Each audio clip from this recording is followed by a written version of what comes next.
I am finally back, everybody. I mean, I know it's been a long time. I know it's been all weekend since you've heard from me, and it doesn't happen too often. But I apologize for not being able to upload these videos for you. And I said I was going to upload them yesterday for you guys, but I got back late.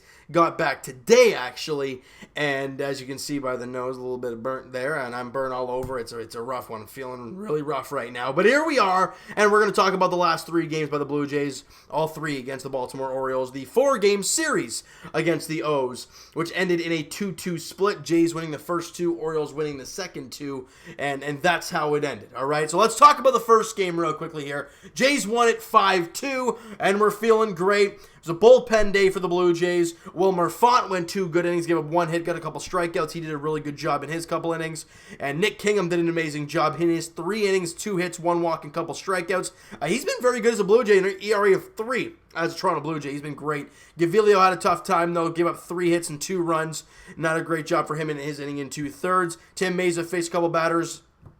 When the third of an inning, gave up a hit and walked a guy. And Derek Law, who's been pretty good lately, picks up the save and goes 2 innings, no hits, couple walks though, and a strikeout. And Derek Law, over the last little while, has actually looked pretty good. But we're going to have to see if this can continue for him for the rest of the year. And if it can, then maybe look into it to next year. But I don't know. I don't know if I have the faith in Derek Law as of yet to take the reins, all right? Offensively, what do we see? Well, you know what? Let's go down. First inning is where it all started. And I'll get into it in a little bit that the first inning and getting the lead first is huge.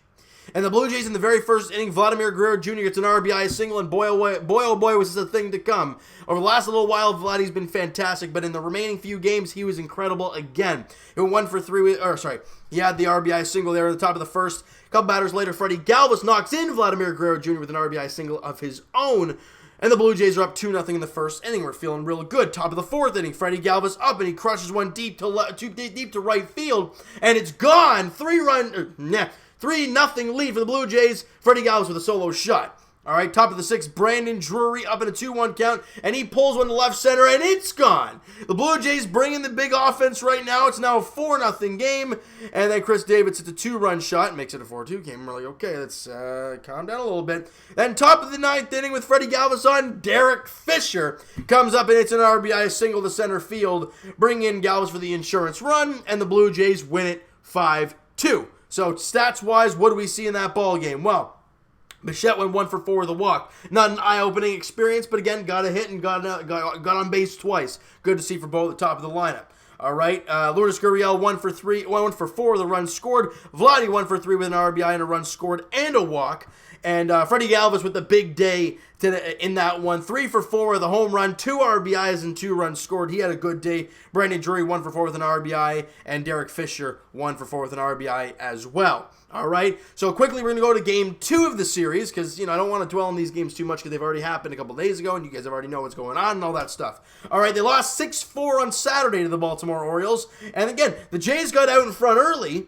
Vladimir Guerrero Jr. doubled in Bo Bichette to start the game, and we're like, man, these kids are unreal. You're up 1-0. Top of the 3rd, Galvis up, 0-1 pitch to him. He crushes it to right field again, and it's gone. 2 home runs in a couple days for Freddie Galvis. Jays up 2-0. Problem. Bottom of the 5th comes in. You know what? Thomas Pannone had a great time. He was doing a great job through 4. Looked fantastic. Then in the 5th, hit a brick wall. Gave up a home run to Jonathan VR. Then gave up a 3-run shot to Trey Mancini. And just like that, the Jays had a 2-0 lead. It turns into a 4-2 deficit. And that's what I've learned from the problems with Thomas Pannone, at least, has been 3rd time through the lineup or... I think that was 3rd time through in the 5th inning with VR and Trey Mancini up. He struggles, and you saw it there. He goes to the 6th inning and does okay, so I'm not going to get mad. I think he went 6. Yeah, he went 6. Did okay in the 6th inning, so that's not bad. But then Reese McGuire comes up, and he belts one to right center field, and it's gone. 2-run shot, and we're tied at 4. Great job by Reese McGuire getting the 2-run shot, his first home run of the year, and tying this ball game up. And if I'm not mistaken, I'm going to go to that game here in the top of the, was it the 7th inning where he had the home run? Yeah. And then Bo Bichette singled, and then Freddie Galvis doubled, and Bo Bichette got thrown out at the plate. And that would have given the Jays a 5-4 lead. Now they review it, they call him out, and it's still a 4-4 game, which changes everything, because in the bottom half of the inning, Hanser Alberto gets an RBI single and then an RBI ground out from Trey Mancini, and it is a 6-4 Baltimore lead, and that's how it ends. It's tough. Bichette saving the play, you have a 5-4 lead, and you look at this game differently. But instead, you go into it tied, and then you're down 6-4 in the next half inning. It's real tough. But let's talk about the stats here real quick. Bo Bichette had a great ball game in this one. 2 for 5 in the ball game with a run scored. All right, in this one. And after that ball game, he's hitting .407 on the year. Freddie Galvis 2 for 3 with an RBI and a run scored. He's having one heck of a series. Great job there. Gurriel 1 for 4, 3 strikeouts. And Vladimir Guerrero Jr. 3 for 4 in the game. Like I said, he continues to rake, does Vladimir Guerrero Jr. All right, Brandon Drury went 1 for 3, and Derek Fisher goes 0 for 0 and leaves the game. I wonder why. Routine fly ball. It looks like he's coming in, bang, off the side of his face. Oh, my God. Wait, what happened also in that game? Oh, Aaron Sanchez went 6 no-hit innings. That's nice. Oh, and Joe Biagini contributed to that. Oh, and the Houston Astros just threw a no-flipping hitter. And our guy that we just got for those two got hit in the face with a fly ball. That trade's looking fantastic right now, ain't it? Now, I know you can't dwell on it. I know it's like a couple of games. You still can't dwell on it. But, man, the early feelings are not good. Not good at all. All right, and like I said, Brandon Drury goes 1 for 3 with a walk and a run scored. Teoscar Hernandez goes 2 for 4 in the ball game. Good to see him getting a hit there. And Reese McGuire 1 for 2 with the 2-run shot that he had. And like I said, Thomas Pannone on the mound, 6 innings, 4 hits, 4 runs, 9 strikeouts, and a walk. He had 9 Ks through 6. He walked one guy. It was a couple tough pitches, the solo shot, and the 3-run shot. He just struggled in that inning. And that's the thing about Thomas Pannone. If he does not struggle like that, he could be damn good. And I think he will be. I think you're starting to see those types of things from him, but you want to see it consistently. And that's the key we want to see. All right, and Buddy Boschers, I think his name is, when it didn't get out, give up a hit, walked the batter, and give up 2 runs. Justin Schaefer came in, and I think he gave up the hit to score the runs. Went in, gave up a hit, walked the batter, and didn't allow a run, technically. And then Jason Adam came out there in the, I think it was the bottom of the 8th inning, trying to clean up the mess, goes an inning, walks the batter, gets a strikeout, clean job for him. But in the end, you lose 6-4, but it's okay, you have a chance to win the series in the next game. Yeah, no, the Jays lose that one 6-5 yesterday afternoon against the Baltimore Orioles. On the mound was Sean Reid-Foley, and his control was a big issue early on. He was 4 innings, he got 4 hits, 4 runs, only 1 was earned, strikes out 2, but walks 4. And that's an issue, right? You look at the very first inning, and this is the things that we talk about. Walks kill you. Look what Aaron Sanchez did for the Blue Jays this year. Was the guy, the top dog in the league when it comes to walks. And you can't be a good pitcher and have that. You know what I mean? First inning, Jonathan Villar walks. Then he grounds, Mancini grounds in a double play. Oh, that's great. 2 out, nobody on. Fantastic. He walks Santander. Then he walks Ronaldo Nunez. And then an RBI single.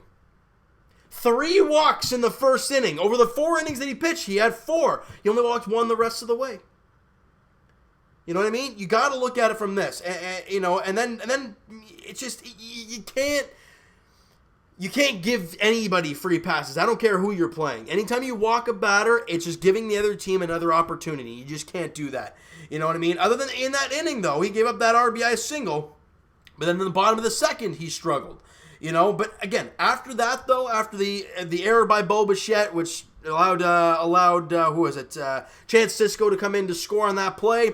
You know, and then Trey Mancini doubling. So technically the Trey Mancini double was not earned runs because VR got on base by an error from Bo Bichette. But, I mean, I don't really want to say that's not really Sean Reid-Foley's fault.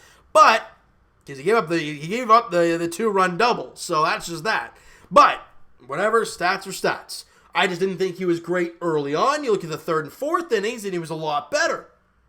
Now, in the top of the second inning, in between those two tough ones, Teoscar Hernandez gets an RBI, a single to left field, scoring Randall Grichuk, tying the game at that time. Then they make it a 3-1 ball game. Then Justin Smoak gets an RBI ground out in the top of the fifth inning. We're like, all right, good job there. Getting to 4-3, but then again, and then they bring in my boy, Yennsy Diaz. I've been talking about in Double-A New Hampshire, and I'm kind of shocked they brought him up here because he's in Double-A, and he hasn't really been pitching well lately, and he struggles. He walks 4 guys, walks twice with the bases loaded, and he just really struggled. You know, Yennsy Diaz, I love the guy. I love the young kid, only 22 years of age. He went 2/3 of it and gave up 1 hit, gave up 2 runs, didn't strike out a batter, walked 4. And you just can't do that in the big leagues, my man. You just can't do that. Now, it's his first big league outing, so yeah, he's going to be nervous, whatever. He gets sent back to Double-A, actually, not too long ago here. Who'd they bring up instead? Let's see if I can bring that up here.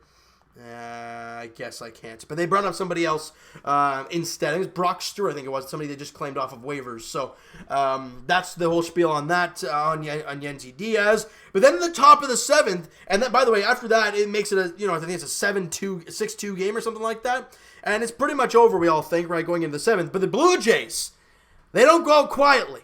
Bo Bichette on the very first pitch at the ball to the opposite field, and it's gone. Second home run of his big league career for Bo Bichette, making it a 6-3 ball game. Next batter, Kevin Biggio gets a 1-0 pitch, and he crushes it to right field, and it's gone back to back, and it's a 6-4 game, and we're like, oh, this is interesting now. And then with Vladimir Guerrero Jr. on base, and Justin Fisher comes in to Derek Fisher. I don't know if it's Justin Fisher. Derek Fisher comes in to pinch run for Justin Smoak.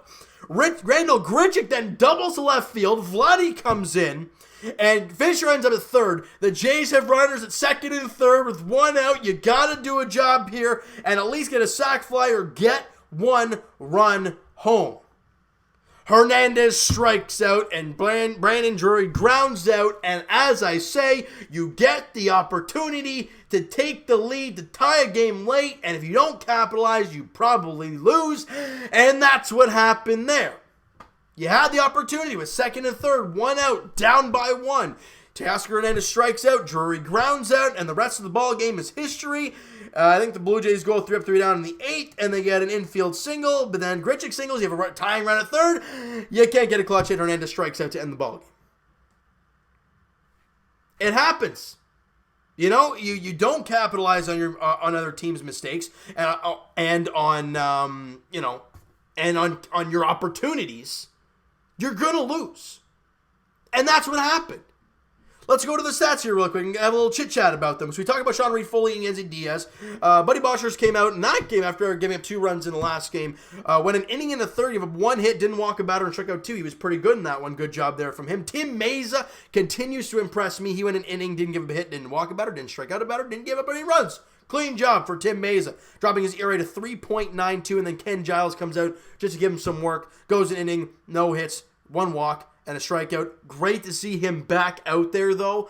It's really nice to see after having the cortisone shot. We didn't know how he was going to feel, and he does a pretty good job there in that 1 inning of work. All right? So there's the 3 games that happened while I was away. I apologize again for missing them, and now we got to break them down. Probably not as in-depth as we usually would, but I wanted to do that for you guys anyways.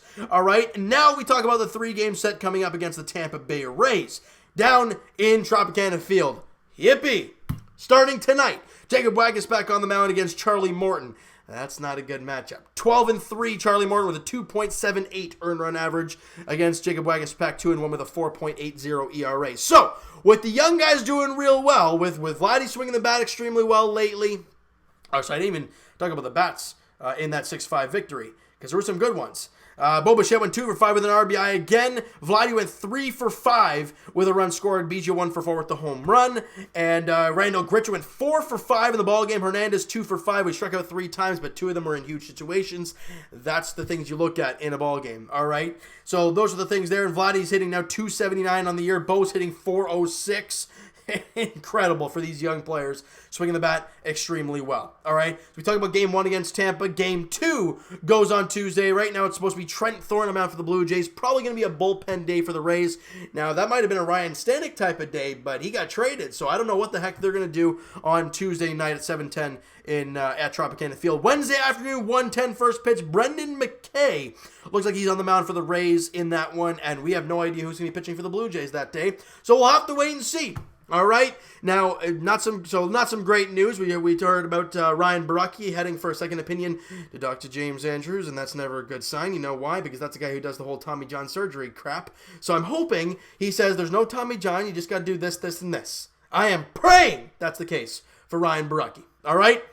So guys, you know what? That is going to do it for this one. You guys enjoyed this video and you've enjoyed Blue Jays baseball at least more as of late. Smack that like button to appreciate that, guys. Hit that subscribe button if you guys have not already. Comment down below your thoughts on the video, your thoughts on the 3 games that we missed, and your thoughts on this series ahead of us, I guess, in Tampa as the Blue Jays head down there for a 3-game set starting tonight.